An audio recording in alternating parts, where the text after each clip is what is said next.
મારા વાલા વિદ્યાર્થીઓ, તમે સૌ આઈટીઆઈ પાસ કર્યા બાદ આપણે ઉદ્યોગોમાં કામદાર અથવા કોઈ એમ્પ્લોય તરીકે અંગ્રેજીમાં કહીએ તો નોકરીમાં જોડાશો. હવે તમે જાણો છો કે તમે જે રીતે કોઈ બી કામને પોતાની સ્કિલનો ઉપયોગ કરીને તન મન અને નિષ્ઠાથી કામ કરીને ફેક્ટરીના માલિક માટે કોઈપણ વસ્તુ કે સેવાનું તમે સર્જન કરો. હવે એવું માનવામાં આવે છે કે ઉદ્યોગોમાં કામદારો ઉત્પાદન માટે પોતાની જિંદગીનો ત્રીજો ભાગ ખર્ચી કાઢે છે. પણ સામે પક્ષે જે નોકરી તમને આપે છે, કામે તમને રાખે છે, હવે એ કામદારના પ્રયત્નો વળતરમાં આર્થિક મૂલ્ય ચૂકવીને તમને તમારા કલ્યાણ માટે એ તમને સામે હિસાબ ચૂકવે છે.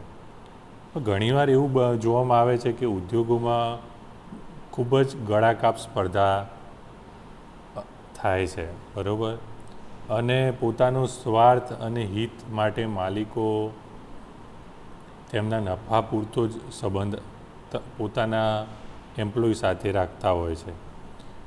તેમને કામદારોના કલ્યાણ માટે કોઈ રસ હોતો નથી, બરાબર? એટલે તેઓ કામદારોના સગવડતા, એમની સુખાકારી માટે, એમના સ્વાસ્થ્ય માટે, એમની સલામતી માટે શક્ય તેટલો એ લોકો ખૂબ ઓછો ખર્ચો કરતા હોય છે. ઘણીવાર કોઈ અગમ્ય કોઈ કારણોસર આપણે માલિકો કામદારોનું વેતન કે પગાર કાપી લેતા હોય છે.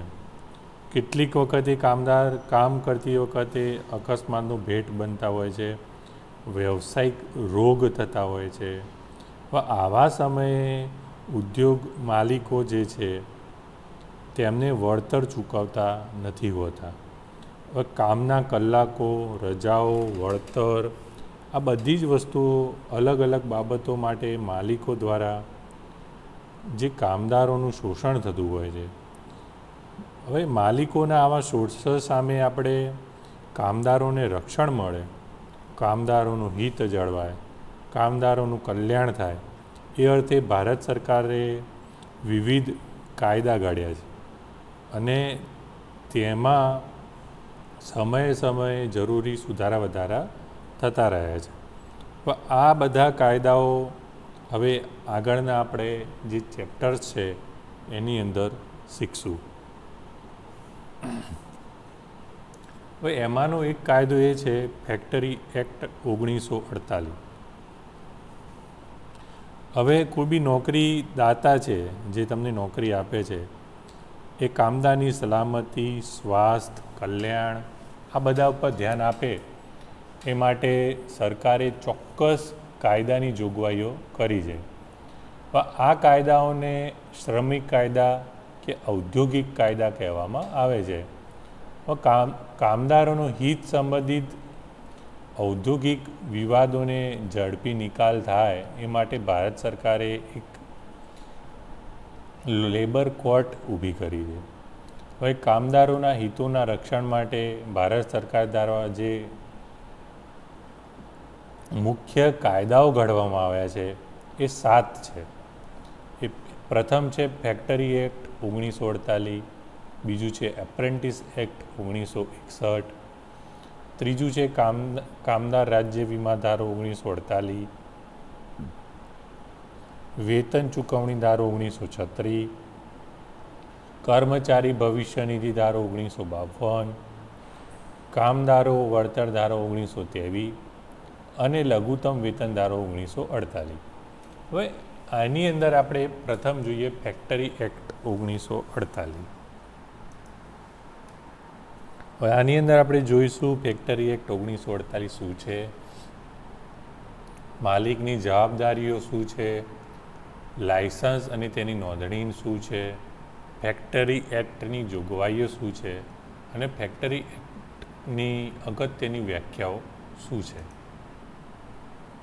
હવે ફેક્ટરી એક્ટ 1948 વિશે આપણે જોઈએ. હવે કામદારોનું શોષણ અટકાવવા તથા કામદારોની સલામતી, સ્વાસ્થ્ય, કલ્યાણ માટે ભારત સરકારે ફેક્ટરી એક્ટ 1948 ઘડ્યો. હવે જે ઇન્ટરનેશનલ ઓર્ગેનાઇઝેશનના 155 ધોરણને લગતો છે.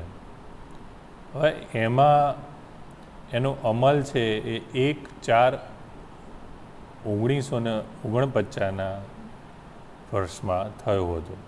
હવે તમારા પરીક્ષામાં પૂછાય કે ફેક્ટરી એક્ટનો અમલ ક્યારે થયો હતો, તો તમે 1948 ના લખી આવતા. ફેક્ટરી એક્ટનો અમલ 1/4/1949 થયેલો, આવ્યો ભલે 1948માં.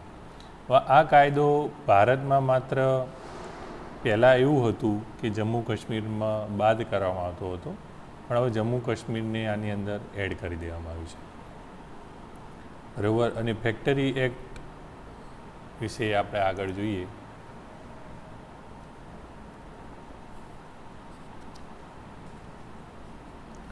હવે ફેક્ટરી એક્ટ છે એના હેતુઓમાં મેન છે ફેક્ટરીના કામ કરવાની સારી પરિસ્થિતિનું નિયમન કરવું, ફેક્ટરીમાં આરોગ્ય સંબંધિત બાબતોની જાળવણી કરવી, કામદારના કલ્યાણની જવાબદારી પૂરી પાડવી, કામના સ્થળે સલામતી જાળવવી અને આ એક્ટનું જે ઉલ્લંઘન કરે એનું દંડની જોગવાઈ કરવી, એટલે એને દંડ થાય.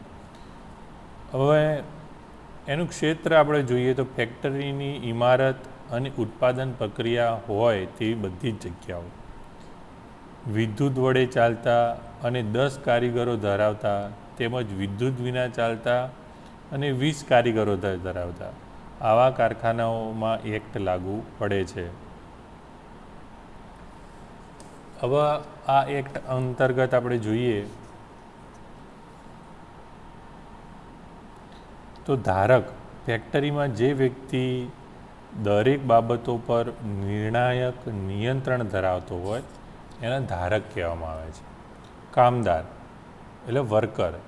વર્કર એટલે એવો વ્યક્તિ કે જે ઉત્પાદન એકમની જે પ્રક્રિયા, મશીન કે ઇમારતની સફાઈ કે અન્ય કામ માટે રોકાયેલ હોય, અન્યથા અન્ય કોઈ પ્રકારે ઉત્પાદન પ્રક્રિયા સાથે સંકળાયેલ હોય તેવા વ્યક્તિને કામદાર કહેવામાં આવે છે.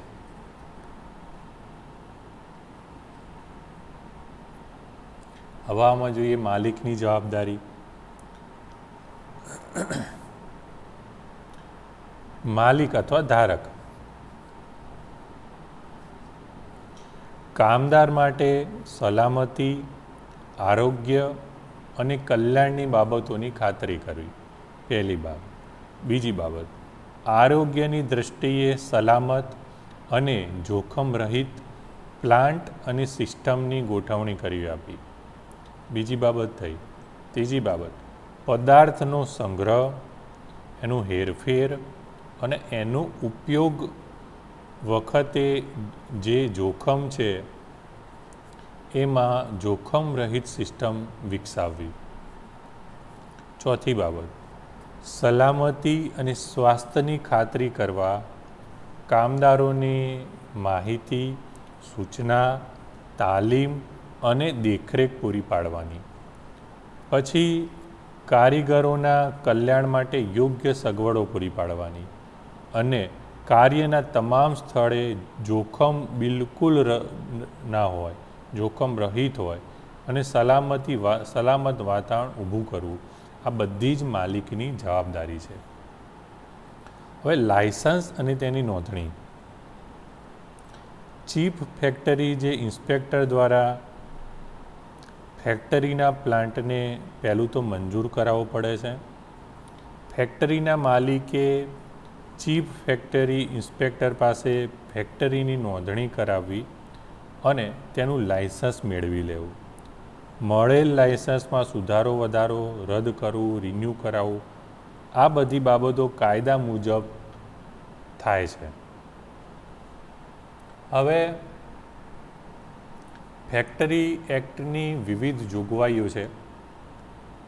એમાં પ્રથમ છે આરોગ્ય.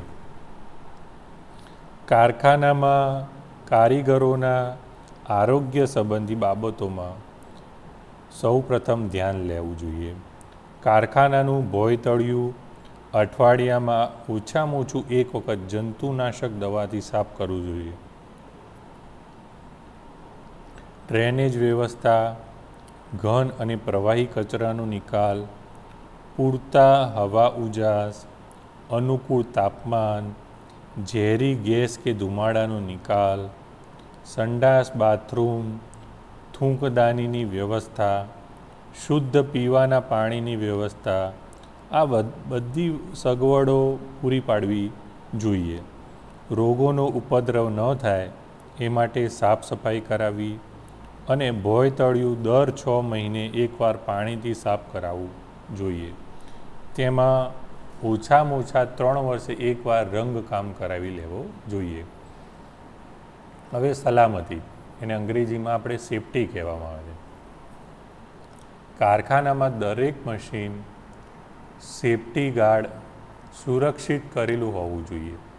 મશીનના ફરતા ભાગો જેવા કે બેલ્ટ, પુલી, શાફ્ટ, આ બધા સેફટી ગાર્ડ વગેરે દ્વારા કવર કરેલા હોવા જોઈએ. ફેક્ટરીના બધા જ ભોંયતળિયા, ચાલવાના રસ્તા, દાદરા, સાંકડા રસ્તા, આ બધાનું જ બાંધકામ અડચણ રહિત અને સારી રીતે કરેલું હોવું જોઈએ. જેવા સાંકડા રસ્તાને તેમજ દાદરાની બાજુમાં કઠેડો લગાડવી જોઈએ, એટલે કઠેડો હોય તો કોઈ એઠું ના પડે. હોઇસ્ટ અને લિફ્ટનું બાંધકામ મજબૂત હોવું જોઈએ તથા ઓછામાં ઓછું મહિને એક વખત સક્ષમ વ્યક્તિ દ્વારા તેની તપાસ થવી જોઈએ તેમજ તેનો રેકર્ડ રાખવો જોઈએ. વાતાવરણના દબાણ કરતાં વધુ કાર્ય કરતી મશીનરીઓનો ઉપયોગ જ્યાં પણ થતો હોય ત્યાં ઉત્પાદક તરફથી આપણને બધી જ માહિતી મળવી જોઈએ. તેનું દર 6 મહિને બાહ્ય નિરીક્ષણ થવું જોઈએ, દર 2 વર્ષે આંતરિક નિરીક્ષણ થવું જોઈએ અને દર 4 વર્ષે હાઇડ્રોલિક ટેસ્ટ થવો જોઈએ. આ વિવિધ કાર્ય માટે તેને અનુરૂપ પીપીઈ જે કીટ હોય છે એ પૂરી પાડવામાં આવી જોઈએ. હવે પ્રાથમિક સારવારના સાધનો આપણે જોઈએ તો કામદારોને જો કોઈ અકસ્માત થાય તો તાત્કાલિક પ્રાથમિક સારવાર મળે તે હેતુથી સરળતાથી ઉપલબ્ધ થાય તેવી જગ્યાએ ફર્સ્ટ એડ બોક્સ લગાડવું જોઈએ. તેમાં પ્રાથમિક સારવારના સાધનો, દવાઓ રાખવી જોઈએ. પ્રત્યેક 150 કામદાર દીઠ એક ફર્સ્ટ એડ બોક્સ હોવું જોઈએ. ફેક્ટરીમાં કામદાર દીઠ લઘુત્તમ જે જગ્યા છે એ 500 ઘન ફૂટ હોવી જોઈએ. પછી કલ્યાણ, અંગ્રેજીમાં એને કહેવાય છે વેલફેર. 150 કે તેથી વધુ કારીગરો ધરાવતી ફેક્ટરીમાં આરામગૃહ હોવો જોઈએ અને લંચ રૂમની વ્યવસ્થા હોવી જોઈએ. 250 કે તેથી વધુ કારીગરો ધરાવતી ફેક્ટરીમાં કેન્ટીનની સગવડ હોવી જોઈએ. 30 કે તેથી વધુ મહિલા કારીગર ધરાવતી ફેક્ટરીમાં ઘોડિયાઘરની વ્યવસ્થા હોવી જોઈએ. 500 કે તેના કરતાં વધારે કારીગરો ધરાવતી ફેક્ટરીમાં કામદાર કલ્યાણ ઓફિસ, વેલફેર ઓફિસ કહેવાય છે, એ હોવી જોઈએ. કેટલાક એવા મશીનો હોય છે જ્યાં કારીગરોને સતત ઊભા રહેવું પડે છે. તેવી જગ્યાએ કારીગરને થોડો આરામ મળે એવા હેતુસરથી બેસવાની વ્યવસ્થા હોવી જોઈએ. કામના કલાકો. હવે ફેક્ટરીમાં કામનો કુલ સમયગાળો રિસેસ સહિત વધુમાં વધુ 10.5 કલાક હોવો જોઈએ, એનાથી વધુ ના હોવો જોઈએ. જો કારીગર સતત 5 કલાક કામ કરે તો તેને 30 મિનિટનો વિરામ આપવો જોઈએ. કોઈપણ કામદાર પાસેથી અઠવાડિયામાં 48 કલાકથી વધુ કામ લઈ શકાય નહીં. બરોબર. ઓવરટાઈમના કિસ્સામાં કામદારને બમણું વળતર મળવું જોઈએ, આ નિયમ છે. સ્ત્રી કામદારને રાત્રિના 7 વાગ્યાથી સવારે 6 વાગ્યા સુધી કામ ઉપર રાખી શકાય નહીં. બરાબર. પ્રત્યેક કામદારને અઠવાડિયામાં એક સવેતન રજા મળવી જોઈએ. જો કોઈ કારણસર અઠવાડિક રજા શક્ય ન હોય તો તેનું વળતર આપવું જોઈએ. હવે પગારની સાથે વાર્ષિક રજાઓ આપણે જોઈએ તો જે કામદારે એક વર્ષમાં 240 દિવસ કામ કર્યું હોય તેને પ્રત્યેક 20 દિવસ મુજબ એક સવેતન રજા મળવી જોઈએ. બરાબર. એટલે ટોટલ કેટલી થઈ? 12 રજાઓ થઈ. કારીગર આવી 30 રજાઓ ભેગી કરી શકે છે. પછી શિક્ષા એટલે પેલું શિક્ષા નહીં, ભણતરની શિક્ષા એટલે પેનાલ્ટી. બરાબર, દંડ. ફેક્ટરી એક્ટ ભંગ બદલ તેના મેનેજર કે જવાબદાર વ્યક્તિને 2 વર્ષની જેલની સજા થાય છે અથવા 2 લાખ રૂપિયાનો દંડ થાય છે. ધારા 41B, C અને H અંતર્ગત માલિકે સંભવિત ભયજનક પ્રક્રિયા અને તેને દૂર કરવાની કાર્યવાહીની જાણ કારીગરો, અધિકારીઓ અને નજીકની અન્ય જેટલી બી વસાહતો છે બધાને કરવી ફરજિયાત છે. જો તેમ ના કરે તો તેને 7 વર્ષની સજા અથવા 2 લાખ રૂપિયાનો દંડ થાય છે. જો કારીગર ફરજ બજાવતા અણગણના કરે અને તેને 500 રૂપિયાનો દંડ થાય છે. કોઈપણ કારીગર. બરાબર. સૂચનાનું પાલન કમ્પલસરી કરવું જોઈએ. કારીગર રજૂ કરેલું પ્રમાણપત્ર ખોટું સાબિત થાય તો 2 માસની સજા અથવા 1000 રૂપિયાનો દંડ થાય છે. ખાસ જોગવાઈઓ જોઈએ તો કારીગરને અમુક જગ્યાએ કાયદાકીય અધિકાર માટે અરજી કરવાની પરવાનગી આપવી જોઈએ. જોખમી કામમાં ખાસ સલામતી બક્ષવી જોઈએ. ગંભીર અને જોખમી કાર્યમાં કારીગરને કામ અંગે જે પ્રતિબંધનો અધિકાર હોવો જોઈએ. અકસ્માત અને જોખમી બનાવો આપણે બનતા હોય એ અંગેનું જાહેરનામું પ્રસિદ્ધ કરવું જોઈએ. પછી કારખાનાના કારીગરને કામ દરમિયાન થતા રોગો અને જેમાં સરકાર દ્વારા વળતર મળે છે તેનું જાહેરનામું પ્રસિદ્ધ કરવું જોઈએ. હવે ફેક્ટરી એક્ટની અગત્યની વ્યાખ્યાઓ આપણે જોઈએ તો પુખ્ત વય. પહેલું તો પુખ્ત વયની વ્યક્તિ એટલે કે જેણે પોતાના 18 વર્ષની ઉંમર પૂરી કરી હોય તેને પુખ્ત વય કહેવાય. તરુણ વય. તરુણ વય એટલે કે જેણે 15 વર્ષની ઉંમર પૂરી કરી હોય પરંતુ 18 વર્ષ પૂરા ન થયા હોય. બાળક. 15 વર્ષની ઉંમર પૂરી કરી ન હોય તેવા વ્યક્તિઓ. નાની વયની વ્યક્તિ એટલે કે બાળક હોય અથવા તરુણ હોય તેવી કોઈ વ્યક્તિ.